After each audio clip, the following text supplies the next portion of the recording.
اللہ کے نام سے شروع جو بڑا مہربان رحم والا ہے۔ کسی ملک میں ایک بادشاہ رہتا تھا۔ اس میں ایک بہت بری عادت تھی، اسے بیٹیوں سے بہت نفرت تھی۔ اللہ کی قدرت، اس کے ہاں پہلے بیٹا پیدا ہوا۔ اسے اپنا بہت بیٹا عزیز تھا، بہت ناز اور لاڈ پیار سے اس کی پرورش کی۔ چند سال بعد ملکہ پھر امید سے ہو گئی۔ ولادت کے دن قریب تھے، لیکن بادشاہ سلامت کو کسی دوسرے بادشاہ کی دعوت پر ملک سے باہر جانا پڑا۔ جانے سے پہلے بادشاہ نے ملکہ کو حکم دیا کہ میں کہیں باہر جا رہا ہوں، اگر میرے آنے سے پہلے ولادت ہوئی، لڑکا ہوا تو ٹھیک، لیکن اگر لڑکی ہوئی تو اسے ہلاک کر دینا۔ بادشاہ چلا گیا۔ چند ہفتے بعد اس کے ہاں لڑکی کی ولادت ہوئی۔ اولاد ماں کو بہت پیاری ہوتی ہے۔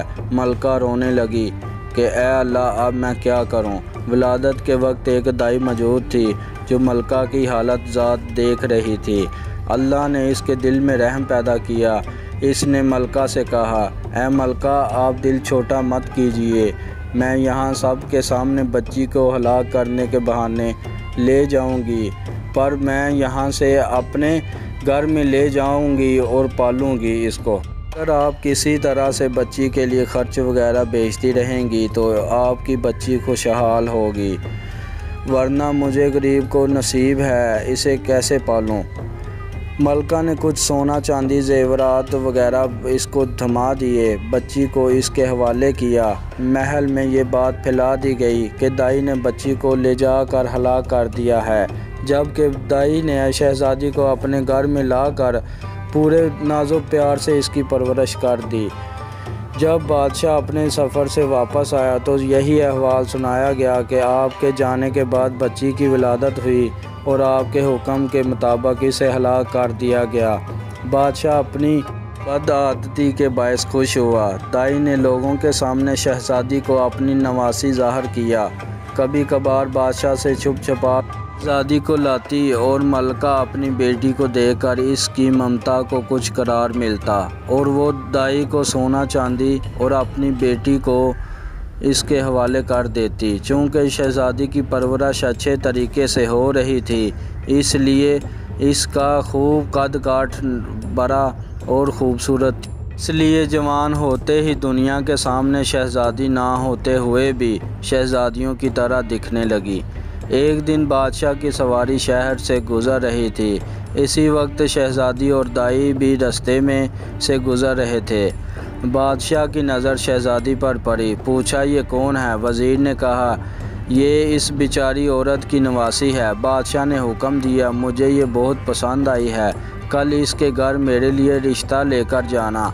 چونکہ حقیقت کا کسی کو پتہ نہ تھا، اس لیے دوسرے دن سب وزیر مل کر دائی کے گھر بادشاہ کے لیے اس کی نواسی کا ہاتھ مانگنے گئے۔ اب دائی کے احسان خطا ہو گئے کہ یا اللہ، اب کیا کروں؟ اس نے صاف انکار کرتے ہوئے کہا میں ایک غریب ہوں، میری نواسی بادشاہ کے لائق نہیں، اور نہ ہی بادشاہ کا کسی غریب سے رشتہ جوڑنا صحیح ہے، اس لیے دوبارہ اس سلسلے میں میرے گھر میں مت آنا۔ بادشاہ خود تو نہیں آیا، لیکن دائی کے گھر رشتے کے لیے بہت سے بندے بھیجے۔ سب نے دائی کو بہت منت سماجت کی، لالچ دیے، لیکن دائی ٹس سے مس نہیں ہوئی۔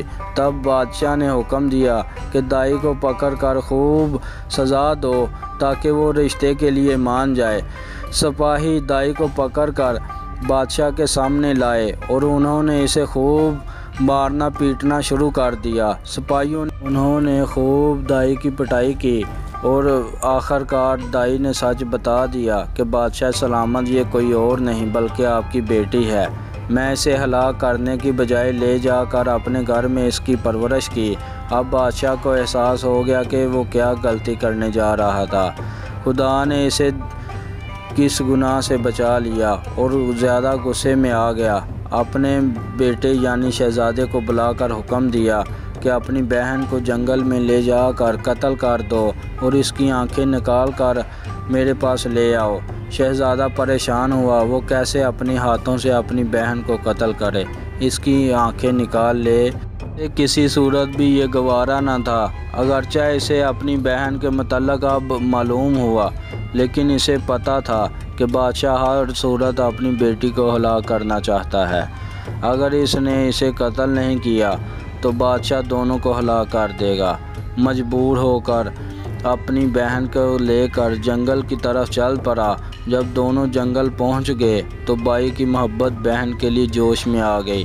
بہن سے کہا، میں کسی صورت نہیں اپنے ہاتھوں سے قتل کروں گا، میں تمہیں یہیں چھوڑے دیتا ہوں، آگے تمہاری قسمت کہ تمہیں درندے کھا جائیں یا تم بچ کر کہیں اور نکل جاؤ۔ لیکن بہن نے بھائی کا ہاتھ پکڑ کر کہا، نہیں بھائی، تم مجھے قتل کر دو، میری آنکھیں نکالو اور باپ کو جا کر دکھا دو۔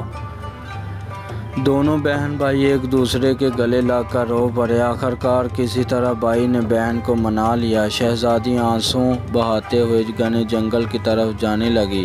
آخرکار بھائی کو دیکھا اور جنگل میں گھس گئی۔ اس کے بعد شہزادے نے ادھر ادھر ڈھونڈ کر ایک ہرن کا شکار کیا، اس کی آنکھیں نکال کر بادشاہ سلامت کو دکھا دیں، اور بادشاہ نے اس کی آنکھوں کو دیکھا، اور جب اس کو یقین ہو گیا کہ آنکھوں کا رنگ وہی ہے، تب اسے تسلی ہوئی۔ ملکہ نے کسی طریقے سے شہزادے کو بلا کر اس سے بیٹی کے متعلق پوچھا۔ شہزادے نے اپنی ماں کے ساتھ سارا احوال اپنا بتا دیا۔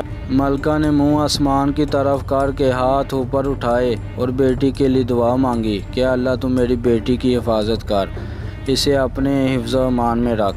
شہزادی جنگل میں رہنے لگی اور بھوک مٹانے کے لیے جنگلی پھل پھول بوٹیاں کھا کر اپنا وقت گزارنے لگی۔ اسی دوران بہت سا وقت گزر گیا۔ جھاڑیوں کانٹوں سے الجھ کر اس کے بسیدہ کپڑے تار تار ہو گئے۔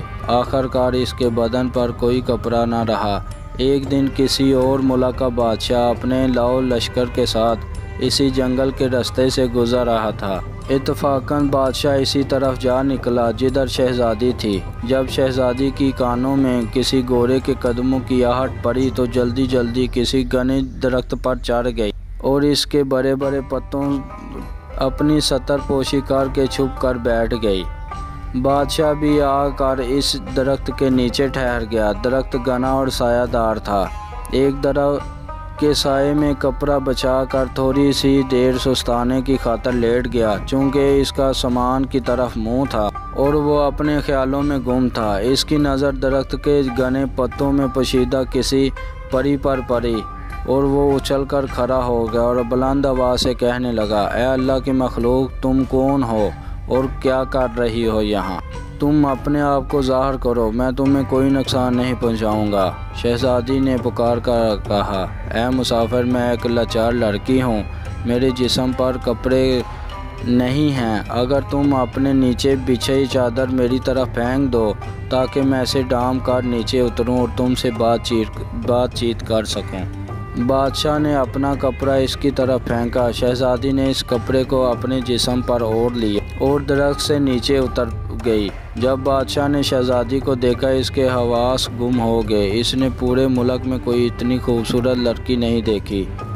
جٹ شہزادی سے کہا، میں ایک بادشاہ ہوں، اگر تم برا نہ مانو میں تم سے شادی کر کے تم سے اپنی ملکہ بنانا چاہتا ہوں۔ شہزادی نے حامی بھر لی۔ بادشاہ خوشی خوشی شہزادی کو لے کر اپنے ملک روانہ ہو گیا۔ اپنے ملک پہنچتے ہی بادشاہ نے پہلے وزیر کے گھر جا اور اس سے کہا، ایسا سمجھو کہ یہ تمہاری بیٹی ہے، میں کل رشتہ مانگنے آؤں گا اور شادی کر کے اسے اپنے گھر لے جاؤں گا، اور یہ تمہارے پاس میری امانت ہے۔ وزیر نے کہا، بادشاہ سلامت، آپ ٹینشن نہ لیں، میں اس کو اپنے پاس رکھتا ہوں، یہ آپ کی بیٹی اور میری امانت ہے، آپ کا جب دل کرے اسے بیاہ کر لے جائیں۔ اگلے دن بادشاہ نے قاضی کو رشتہ لے کر وزیر کے گھر پہنچنے کے لیے بھیج دیا۔ وزیر نے رشتے کے لیے ہاں کر دی۔ ایک دو دن بعد منگنی ہو گئی۔ بادشاہ شہزادی کے عشق میں سب کچھ بھول چکا تھا۔ جلد ہی شادی کا نیوتا بھیجا اور شہزادی کو بیاہ کر اپنے محل میں لے آیا۔ بادشاہ اور شہزادی اپنی شادی سے بہت خوش تھے۔ اسی دوران بادشاہ نے شہزادی سے اس کے متعلق پوچھا تو لیکن شہزادی نے اپنے بارے میں کچھ بھی نہ بتایا۔ چند سال بعد پھر بادشاہ کے ہاں لڑکا پیدا ہوا اور اس نے اپنی ملکہ سے اس کے بارے میں پوچھنا چاہا کہ تم کون ہو اور کس کی بیٹی ہو اور کس جگہ سے تمہارا تعلق ہے۔ شہزادی نے کسی طریقے سے بادشاہ کو ٹال دیا اور سال گزرتے چلے گئے اور دوسرے بیٹے کی ولادت ہوئی۔ تو اس موقع پر بادشاہ نے شہزادی کی حقیقت معلوم کرنے کے لیے بہت دباؤ ڈالا۔ آخرکار شہزادی مان گئی اور بادشاہ کو حقیقت بتائی کہ میں فلاں ملک کے بادشاہ کی بیٹی تھی۔ بادشاہ کو کس طرح بیٹیوں سے نفرت تھی، اس نے کس طرح مجھے مارنے کا حکم دیا اور دائی نے مجھے کس طرح بچا کر اپنے گھر میں میری پرورش کی، کس طرح جنگل میں میرے بھائی نے چھوڑ دیا۔ یہ سارا واقعہ اس نے بادشاہ کو بتا دیا۔ اس کے بعد بادشاہ اور ملکہ سب مل کر ہنسی خوشی رہنے لگے۔